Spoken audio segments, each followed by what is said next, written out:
చేతులతో తింటే శరీరానికి ఎన్నో ఆరోగ్య ప్రయోజనాలు. చెంచాతో తినకండి. చేతులు ఎంగిలి కాకుండా పెదాలకు అంటకుండా స్పూన్తో తినడం చాలా మందికి అలవాటుగా మారింది. ఇలా తినడం స్టేటస్ సింబల్ గా భావించేవారు చాలా మంది ఉన్నారు. చేతులతో ఆహారం తినేవారిని చీప్ గా చూస్తుంటారు. కానీ ఆ పద్ధతిలో ఆహారం తీసుకోవడం ఆరోగ్యానికి మంచిదేనా? దీనిపై నిపుణులు ఏమంటున్నారు? తదితర వివరాలు ఈ వీడియోలో తెలుసుకుందాం. కాలంతో పాటు ఆహార అలవాట్లలో కూడా అనేక మార్పులు వచ్చాయి. నేటి బిజీ లైఫ్ లో ప్రతి ఒక్కరూ యాంత్రిక జీవనాలకు అలవాటు పడిపోయారు. కడుపు నిండా తిండి, కంటి నిండా నిద్ర కూడా కరువైంది. ఏది పడితే అది తినేస్తున్నారు. ఆరోగ్యకరమైన ఆహారాన్ని దూరం పెట్టి ఫాస్ట్ ఫుడ్, జంక్ ఫుడ్ తో కడుపు నింపేసుకుంటున్నారు. అది కూడా నిలబడి పరిగెడుతూ స్పూన్లు, ఫోక్ స్పూన్ల మీద ఆధారపడుతున్నారు. చేతులు ఎంగిలి కాకుండా పెదాలకు అంటకుండా స్పూన్ తో తినడం చాలా మందికి అలవాటుగా మారింది. దీనివల్ల తిన్న ఆహారం జీర్ణం కావడం కష్టమవుతుంది. అయితే చేతులతో తినడం వల్ల కలిగే ప్రయోజనాలేంటో తెలుసుకుందాం. చేతులతో తినే సమయంలో ముందుగా ఆహారాన్ని చిన్న చిన్న ముక్కలుగా కట్ చేసుకుంటాం. ఇది ఆహారం త్వరగా జీర్ణం కావడానికి సహాయపడుతుంది. ఇది జీర్ణక్రియను సులభతరం చేస్తుంది. పోషకాలను బాగా గ్రహించడంలో సహాయపడుతుంది. ఇక చేతులతో ఆహారం తినేవారిలో ఆహారాన్ని చెయ్యి తాకగానే జ్ఞాననాడుల ద్వారా మెదడు, పొట్టకు సంకేతాలు చేరుతాయి. దీనివల్ల జీర్ణరసాలు, ఎంజైమ్లు విడుదలై జీర్ణక్రియ సక్రమంగా సాగుతుంది. చేతులతో తినే సమయంలో ఆహారాన్ని నేరుగా చేతిలోకి తీసుకొని నోటిలో పెట్టుకుంటాం. అప్పుడు ముక్కు ద్వారా ఆ వాసన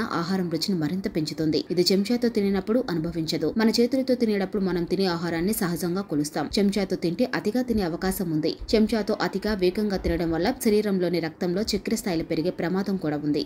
ఇది టైప్ 2 డయాబెటీస్ కు దారితీస్తుందని ఆరోగ్య నిపుణులు చెబుతున్నారు. మనం మన చేతులతో తినేటప్పుడు ఆహారం ఆకృతి, ఉష్ణోగ్రతను పసిగట్టవచ్చు. ఇది ఆహారంతో మరింత సన్నిహిత సంబంధాన్ని ఏర్పరుస్తుంది. అంతేకాదు మన చేతులు, కడుపు, పేగులు కొన్ని మంచి బ్యాక్టీరియాలను కలిగి ఉంటాయి. ఇవి మనల్ని వ్యాధుల నుంచి కాపాడుతాయి. చేతులతో భోజనం చేయడం చాలా మందికి ఆచారం. ఇది కుటుంబం కలిసి తినడం సామాజిక కోణాన్ని మెరుగుపరుస్తుంది. చేతులతో భోజనం చేయడం వల్ల ఏకాగ్రత పెరిగి ఒత్తిడి తగ్గుతుంది. దీంతో మనసుకు ఆనందం కలుగుతుంది. వీలైనంత వరకు చేతులతో తినండి. ఇది ఆరోగ్యానికి ఎంతో మేలు చేస్తుంది. చేతుల్లో హాని చేయని బ్యాక్టీరియా ఉండటం వల్ల తిన్న ఆహారం సరిగ్గా జీర్ణమవుతుంది. పర్యావరణంలోని వివిధ హానికారక సూక్ష్మజీవుల నుంచి శరీరాన్ని కాపాడుతుంది. కాబట్టి ఎప్పుడూ చెంచాతో కాకుండా చేతులతో తినండి.